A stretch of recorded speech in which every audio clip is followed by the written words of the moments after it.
काया अपने कभी परमात्मा के महिमा सर्वशक्तिमान के रूप भगवान के स्वरूप पर विचार किया है या एक दिलचस्प सवाल है ना। एक प्रश्न जो विभिन्न संस्कृतियों और युगों से कई लोगों द्वारा पूछा जाता रहा है।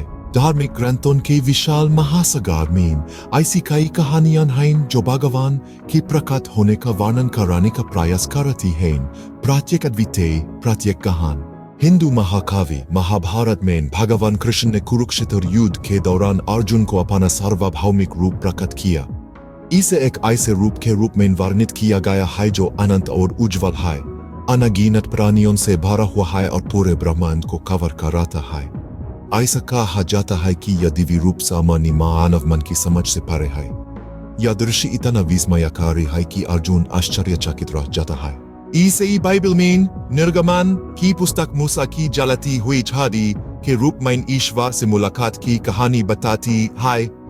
यद्यपि पारंपरिक अर्थों में यह भौतिक रूप नहीं है, यह एक ऐसा स्वरूप है जो ईश्वर की शक्ति और महिमा का प्रतीक है।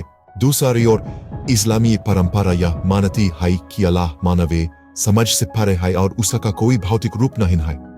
कुरान अक्सर अल्लाह का वर्णन उसके गुणों के माध्यम से करता है, जैसे कि सबस दयालु सर्वजी। विविधता अपूर्ण होते हुए भी ये कहानियां एक समान सूत्र साझा करती हैं। वे ईश्वर को हमारे मानवीय समझ से परे अनंत शक्ति, ज्ञान और प्रेम वाले प्राणी के रूप में चित्रित करते हैं। तो हमने इन आख्यानों से क्या सीखा है? पहला, ईश्वर के प्रकट होने का विचार हमारी वैश्विक संस्कृतियों जितना ही विविध है। यह धार्मिक मान्यताओं, दार्शनिक दृष्टिकोण और व्यक्तिगत धारणाओं के आधार पर भिन्न होता है। दूसरा, ये विवरण अक्सर एक प्रतीकात्मक उद्देश्य की पूर्ति कराते हैं जो शक्ति, ज्ञान और करुणा जैसे दैवीय गुणों का प्रतिनिधित्व कराते हैं। अंत में और शायद सबसे महत्वपूर्ण बात, ये कहानियां हमें याद दिलाती हैं कि परमात्मा किसी भी रूप तक सीमित नहीं है। यह असीमित है, हमारी मानवीय समाज से परे है।